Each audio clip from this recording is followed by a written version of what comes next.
সারা পৃথিবীর বেঈমান, মানব রূপী হায়না, সাদা হনুমান, আমেরিকার মানে কি বলে ওটার নাম ডোনাল্ড ট্রাম্প, পৃথিবীর মোড়লেরা মিলে আমার গাজা ফিলিস্তিনকে তারা অবরুদ্ধ করে লক্ষ নবী মিলে নামাজ পড়েছিলেন যে মসজিদে আল আকসাকে অবরুদ্ধ করে পৃথিবীর সব থেকে বড় কবরস্থানের নাম এখন গাজা শহর। পুরো গাজায় কোনো বাড়ি নাই, পুরো দেশই হলো এখন কবরস্থান। মারার পরেও তাদের শান্তি হয়নি, অবরুদ্ধ করে রেখেছে। পৃথিবীর কোনো দেশ থেকে খাবারও ঢুকতে দিচ্ছে না। কোথায় আজকে মানবাধিকার? কোথায় আজকে তোমার জাতিসংঘ? ঘৃণা ভরা আমরা প্রত্যাখ্যান করি জাতিসংঘ, তোমাকে আমরা মানি না। আজ পৃথিবীর মুসলমানরা যদি এক হতো তাহলে জাতিসংঘ আমাদের অবরুদ্ধ করে রাখার সাহস পেত না। জোরে বলেন কথা ঠিক না বেঠিক? প্রিয় ভাইরা, আলহামদুলিল্লাহ পৃথিবীতে নতুন একটা ইতিহাস আপনারা দেখেছেন, গতকালের অনলাইনে তারা দেখেছেন। সারা পৃথিবীর 450 মানবাধিকার কর্মী, ভালো মানুষেরা, বিভিন্ন ধর্মের সবাই মিলে চিন্তা করেছে গাজায় আমরা যাব, মানে কি বলে জাহাজ নিয়ে, যুদ্ধ দাওয়াত নিয়ে। আলহামদুলিল্লাহ 50টা জাহাজ, জলজাহাজ, চেনেন না, বিরাট বিরাট জাহাজ, খাবার, ঔষধ, খাদ্য সামগ্রী নিয়ে স্পেন থেকে রওনা দিয়ে নাম দিয়েছে কি ওটা হলো গ্লোবাল সমুদ্র ফ্লোটিলা, মানে সমুদ্র জয় করবে তারা। 50টা জাহাজ নিয়ে 450 জাহাজের নাবিক ক্রু দিয়ে সবাই মিলে রওনা দিয়েছে কোন দিকে? গাজার দিকে। আলহামদুলিল্লাহ সারা পৃথিবীর সব দেশের লোক রয়েছে, তার ভিতরে আমার বাংলাদেশের একজন মায়ের সন্তান রয়েছে, তার নাম হলো পৃথিবীর আন্তর্জাতিক নন্দিত আলোকচিত্রী ফটোগ্রাফার, উনি হলেন শহীদুল আলম। আল্লাহ আমার ভাই শহীদুল ভাইয়ের হায়াতে বরকত দান করুন, বলেন আমিন। আপনাদের মাধ্যমে আপনারা জানেন গাজার দিকে যখন যাচ্ছে 50টা জাহাজ নিয়ে ফিলিস্তিনের নৌবহর, তখন এই 50টা জাহাজের উপরে হামলা করে তাদেরকে গ্রেফতার করে তাদের উপরে জুলুম করে তাদেরকে তছনছ করে দেওয়ার চেষ্টা করেছে যেন পৌঁছাতে না পারে। কিন্তু তারা বলেছে আমরা সেখানে যাব, সেখানকার খবর পৃথিবীর মানুষ জানে না, আমরা তাদেরকে জানাতে চাই। প্রিয় ভাইরা, এই দৃশ্য আর দেখে চুপ থাকা যায় না। যেই মসজিদে আল্লাহর নবী নিজে ইমাম হয়ে সমস্ত নবীদেরকে নামাজ পড়েছিলেন, সেই মসজিদ আল আকসা মসজিদ বেঈমানেরা দখল করে রেখেছে। সত্যি বলতেছি, যদি ফিলিস্তিন আমার বাড়ির কাছে হতো, কত মানুষ পাগলের মতো ছুটে যেত। ধরে বলেন কথা ঠিক না বেঠিক? আমরা দূরে যেতে পারবো না। আমাদের এই ঘোষণার মাধ্যমে ডক্টর ইউনূস স্যারের কাছে আমাদের প্রস্তাবনা হলো, আর ইসরায়েল দেশটা কোন দেশ? আমার কথা আপনারা একটু মনোযোগ দিয়ে শোনেন। পৃথিবীতে একমাত্র স্বাধীনতাবিহীন, পৃথিবীতে একমাত্র পিতৃ পরিচয়হীন জারজ রাষ্ট্রের নাম, অবৈধ রাষ্ট্রের নাম হলো ইসরায়েল। কথা বলেন, এটা গালি না। বাংলাদেশ আমরা ফকিরের কাছ থেকে ধার করে নেইনি, আমরা যুদ্ধ করে 71 স্বাধীনতা লাভ করেছি, ঠিক না ব্যাটিক ধরে বলেন। আর ইসরায়েল 50-এর দশকে এদের কোনো ঠিকানা ছিল না। এরা মাছ মারার অজুহাতে ফিলিস্তিনে এসেছিল, এসে মুসলমানদের বলেছিল ভাই আমরা আবার 3 মাস পর চলে যাব, আমাদেরকে একটু থাকার জায়গা দাও। মুসলমানদের দিল নরম, তাদেরকে জায়গা দেওয়ার কারণে ওদের ছবি দেখবেন আমার কাছে আছে। ওরা যখন প্রথমে আসে ওদের ফুল প্যান্ট ছিল না, লুঙ্গি পর্যন্ত ছিল না, ওরা ফকির হয়ে এসেছিল। জায়গা পেয়ে দেখেছিল দেশ তো বিরাট দেশ, শান্তির দেশ। এরপরে তারা জবর দখল করে ফিলিস্তিনকে যারা দখল করেছে, অবিলম্বে পৃথিবীর ইতিহাস থেকে সারা পৃথিবীর সবাই মিলে উচিত ইসরায়েলকে শেষ করে দেওয়া। ধরে বলেন কথা ঠিক না বেঠিক? আমাদের বক্তব্য হলো আমরা কিছুই পারবো না। 2টা দাবি। 1 নম্বর হলো গ্লোবাল সমুদ্র ফ্লোটিলার এই অভিযানের মাধ্যমে আমরা ঘোষণা করতে চাই আল্লাহ কামিয়ে বিধান করুন। আর ডক্টর ইউনূস স্যারের কাছে আমাদের প্রস্তাবনা হলো বাংলাদেশের পাসপোর্ট আপনাদের যাদের আছে, আমারও পাসপোর্ট আছে আলহামদুলিল্লাহ। আমি তো রমজানে মালয়েশিয়া ঘুরে আসলাম, আবার দোয়া করেন হজের টাকা জমা দিয়েছি, যদি আল্লাহ কবুল করে হজও যাব। আমি দেখেছি এই আমাদের বাংলাদেশের পাসপোর্টে লেখা আছে এই পাসপোর্ট দিয়ে সারা পৃথিবীতে যাওয়া যাবে, কিন্তু শুধুমাত্র ইসরায়েলে যাওয়া যাবে না। আলহামদুলিল্লাহ। কিন্তু আমরা দেখেছি বিগত সরকারের সময় এটা নিয়ম তুলে দিয়ে ইসরায়েলে যাওয়ার সুযোগ বিগত সরকার করে দিয়েছিল। অবিলম্বে যেহেতু গাদ্দার হাসিনা বাংলাদেশে নাই, সুতরাং অবিলম্বে বাংলাদেশের পাসপোর্ট থেকে এক্সেপ্ট ইসরায়েলের শব্দ আবার আনতে হবে। বাংলাদেশের 18 কোটি মুসলমান, হিন্দু, বৌদ্ধ, খ্রিস্টান পেশাব করার জন্য কেউ কোনোদিন ইসরায়েলে যেতে চায় না। ধরে বলেন কথা ঠিক না বেঠিক? এটার বাস্তবায়ন ডক্টর ইউনূস স্যার আপনাকে করতেই হবে। আর 2 নম্বর আমাদের দাবি হলো ইসরায়েলি সমস্ত পণ্য আমরা বয়কট করব, সমস্ত পেপসি, কোলা, এরপরে 7 আপ যা আছে এগুলো আমরা বয়কট করব। আল্লাহ কবুল করুন, সকল বলেন আল্লাহুম্মা আমিন, আলহামদুলিল্লাহ বলেন। আল্লাহর নবী, বিশ্ব নবীর 3 নম্বর বৈশিষ্ট্য ছিল, আমার ভাইরা দেখেন কি রকম। আমার বন্ধুগণ, এই পৃথিবীতে সমস্ত নবীদের ছিল একরকম যোগ্যতা। আমার নবীর যোগ্যতা সম্পর্কে আল্লাহ নিজে বলতেছে, আপনারা নবীর জীবনে পড়ে দেখেন বিশ্ব নবীর যোগ্যতা এমন ছিল, আমি আব্দুল বারী রশিদীর সামনে যদি কেউ আমাকে মারতে আসে তাহলে আমি কিন্তু সামনের শত্রুকে কিন্তু সহজে দেখতে পারবো, কিন্তু আমাকে পিছন থেকে কেউ আঘাত করলে আমি কিন্তু তা টের পাবো না। আমার নবীকে আল্লাহ এমন যোগ্যতা দিয়েছিলেন মুরব্বী, আমার নবী বিশ্ব নবীকে কোন শত্রু যদি মারার চিন্তা করত, চতুর্দিকে ডাইনে বামে উত্তর দক্ষিণ পূর্ব পশ্চিম চতুর্দিকে 1 মাসের রাস্তার ভিতরে যদি কোন শত্রু নবীকে মারার চেষ্টা করত, আল্লাহর পক্ষ থেকে তার কলিজার ভিতরে অটোমেটিক প্রকম্পন শুরু হয়ে যেত। জোরে বলেন সুবহানাল্লাহ। 1 মাসের ভিতরে কেউ যদি নবীর মাথা কাটার চিন্তা করত, হঠাৎ করে সুস্থ মানুষের ধরপড়ি শুরু হয়ে যেত। এটা অন্য মানুষের ব্যাপারে হয়নি। আল্লাহু আকবার বলেন। আপনারা জানেন না, হযরত ওমর এত বড় তরবারি, এখনো আপনারা মদিনাতে গিয়ে দেখবেন মদিনার মিউজিয়ামে হযরত ওমরের তরবারি আছে। ওই তরবারি নিয়ে আল্লাহর নবীকে মারার জন্য বাঘের মতো ওমর যাচ্ছে। আল্লাহর নবী আরাম নিচ্ছেন দাঁড়ে আরকামের বাড়ির ভিতরে ছাপা পাহাড়ের উপরে। ওমরকে দেখে সাহাবীরা কাঁদতেছে, আজকে শেষ। আল্লাহর নবী বললেন, ওমরকে আসতে দাও, বাধা দিও না। আসলো হযরত ওমরকে আল্লাহর নবী কাছে পেয়ে আল্লাহর নবী বিশ্ব নবী হাত দিয়ে ওমরের তরবারি ধরে চোখের পানি ফেলায় কাঁদে আর বলে, আল্লাহ, আমার দোয়া কি কবুল হবে না? ওমরকে তুমি কি আমার জন্য উপহার হিসেবে দিবে না আল্লাহ? হযরত ওমর নবীর চেহারা দেখার সাথে সাথে কি প্রকম্পন কলিজায় শুরু হলো, থরথর করে কাঁপতে কাঁপতে তরবারি ফালিয়ে দিলেন। হযরত ওমর নবীর বুকে হাত দিয়ে বুকের ভিতরে মাথা নিয়ে কাঁদতে আর বলে, ইয়া রাসূলুল্লাহ, আমি ভুল করেছি, আমাকে কালেমা পড়াই দেন। আল্লাহর নবী কালেমা পড়ালেন। হযরত ওমর বলে, হুজুর, ইসলাম যদি শ্রেষ্ঠ ধর্ম হয় তাহলে ইসলামের ভিতরে, ঘরের ভিতরে আর আবু জেহেল বাতিল হয়ে সারা দেশ দখল করে আছে, তা কেন হবে? আল্লাহর নবী তখন বললেন, ওমর, আমারও তো মন চায় বাহিরে যাই, কিন্তু আবু জেহেল তো আমাদের মারবে, আবু জেহেল বেঈমানের শক্তি বেশি। হযরত ওমর বলে, ইয়া রাসূলুল্লাহ, শক্তি বেশি না, আমার কারণে, আমার গরমে আবু জেহেল নড়তো।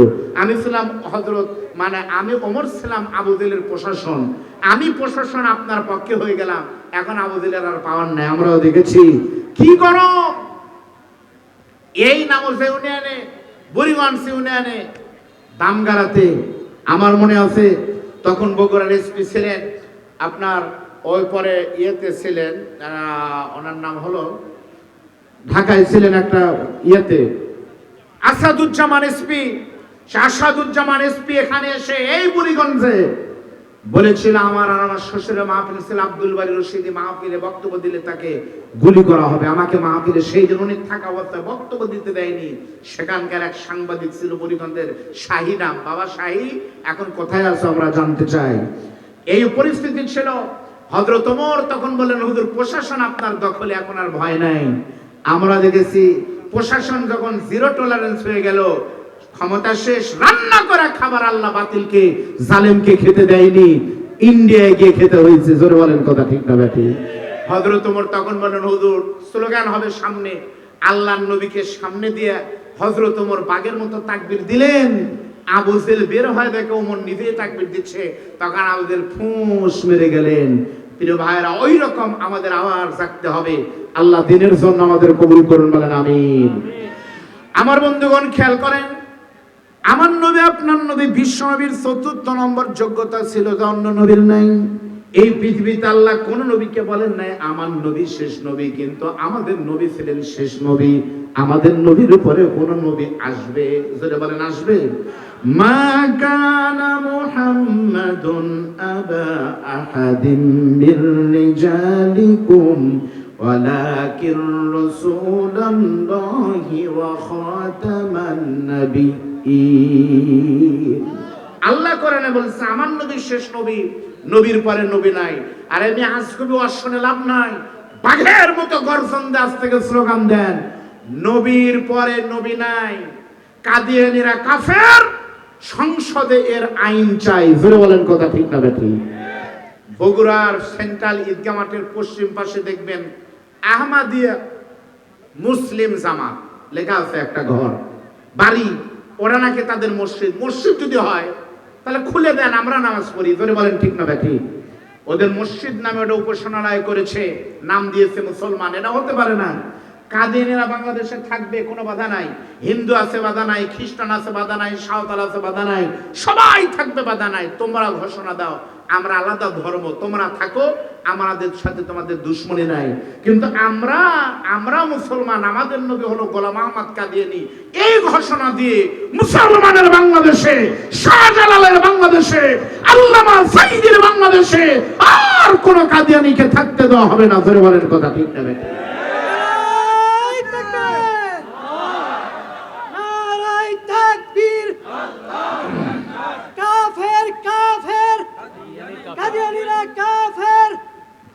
হ্যাঁ বলেন কাফের, কাফের, কাদিয়ানীরা কাফের। এই ব্যাপারে আমরা একমত। জোরে বলেন কথা ঠিক না ব্যাঠি? দেখেন আল্লাহ কোরআনে বলেছে মুহাম্মদ সাল্লাল্লাহু আলাইহি ওয়াসাল্লাম কোনো পুরুষের পিতা না।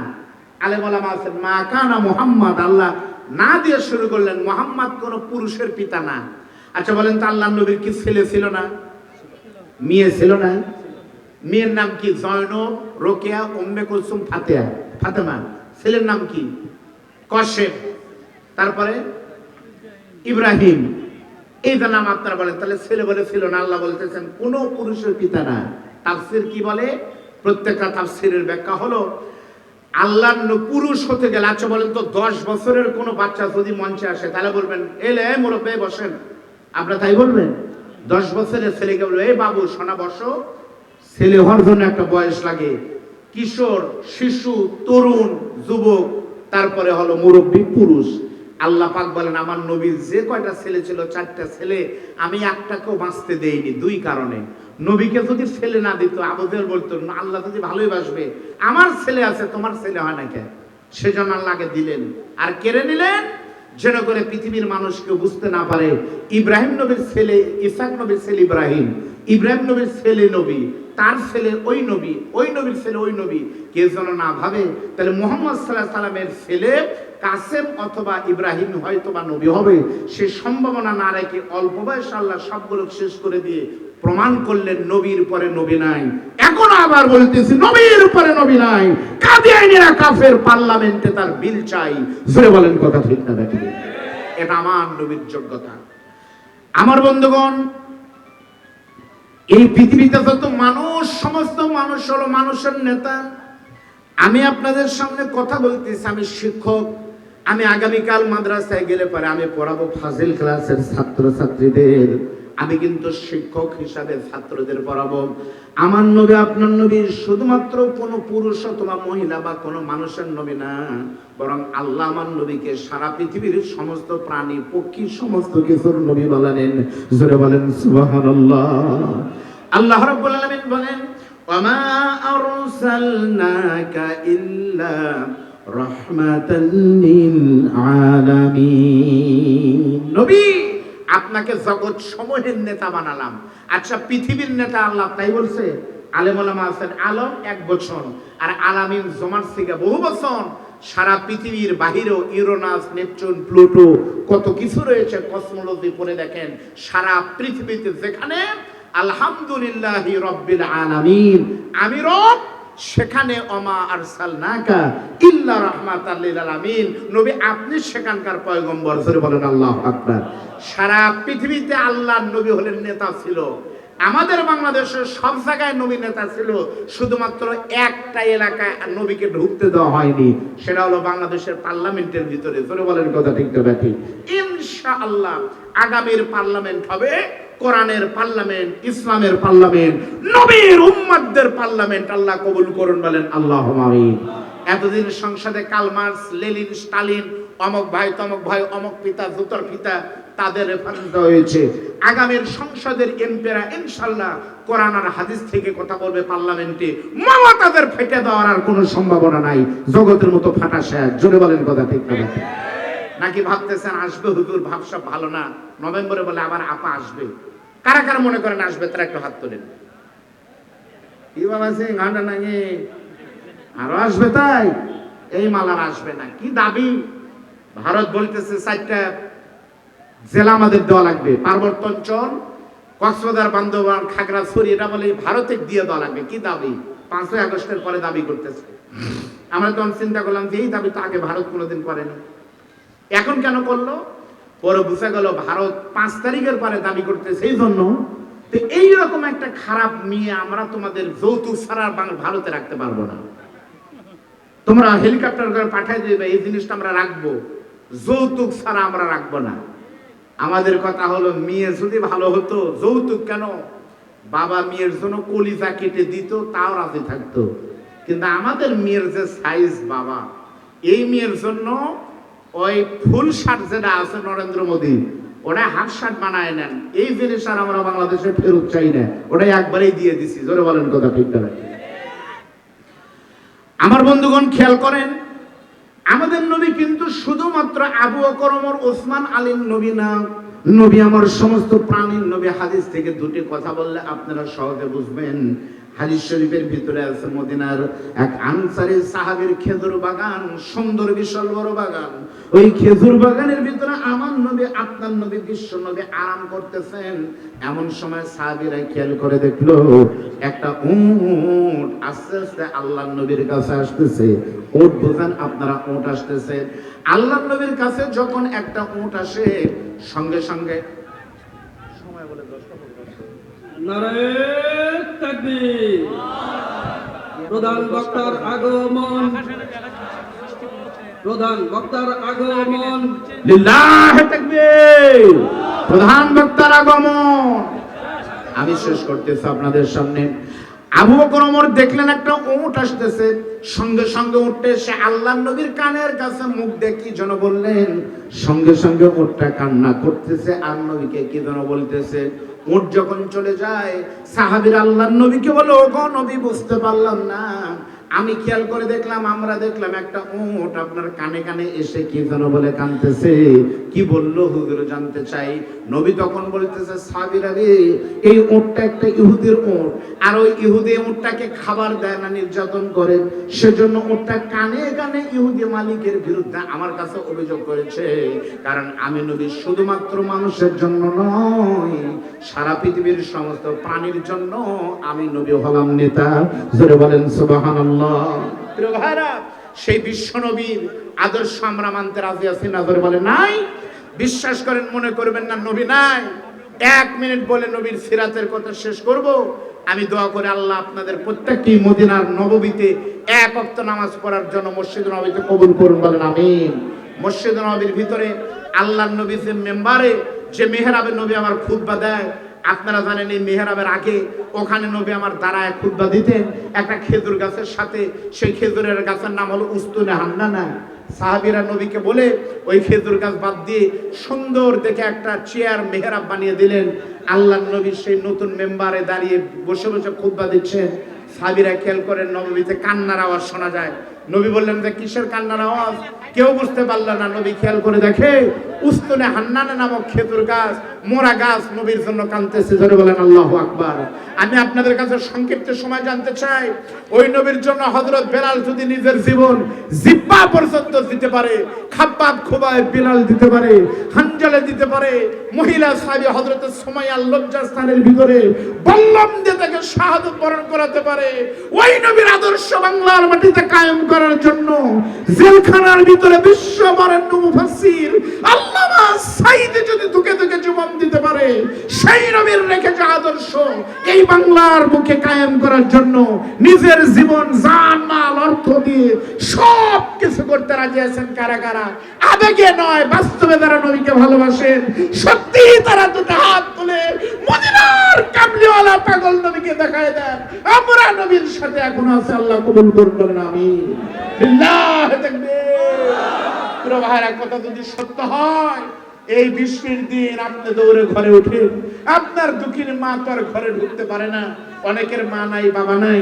এই মাদ্রাসার মাহফিল, তিনখানার মাহফিল, নবীর সুন্নাতের আলোচনা শুনে নিজের মা বাবার জন্য আপনাদের কাছে টাকা নয়, পয়সা চাই না, শুধুমাত্র আপনাদের ভিতরে আপনাদের প্রিয় মুখ আমার মহতারাম শ্বশুর আব্বাকে সামনে নিয়ে আমি আপনাদের ভিতরে শুধুমাত্র 30 পারা কোরআনের নামে নামে কে বলবেন হুজুর যদি তাই হয়, আমার দুঃখিনী মা যদি কবরে ভালো থাকে বৃষ্টির ভিতরে, ইনশাআল্লাহ হুজুর আমি মাদ্রাসার জন্য 1000 টাকা দেব, বেশি দাবি না, 1000 টাকা আপনাদের ভিতরে 30 জন 30,000 টাকা নবীর জন্য মা বাবার জন্য কে বলবেন হুজুর আমি দেব 1000 টাকা, একটা হাত তুলেন তো 5 মিনিট সময় একটু বলেন কে দিবেন 1000 টাকা নগদ হোক কত বা কেউ নবীর জন্য। আল্লাহ যেন আপনাকে মদিনার নবীর রওজা পর্যন্ত হজে অথবা উমরায় কবুল করে, একটা হাত তুলেন ভাই কে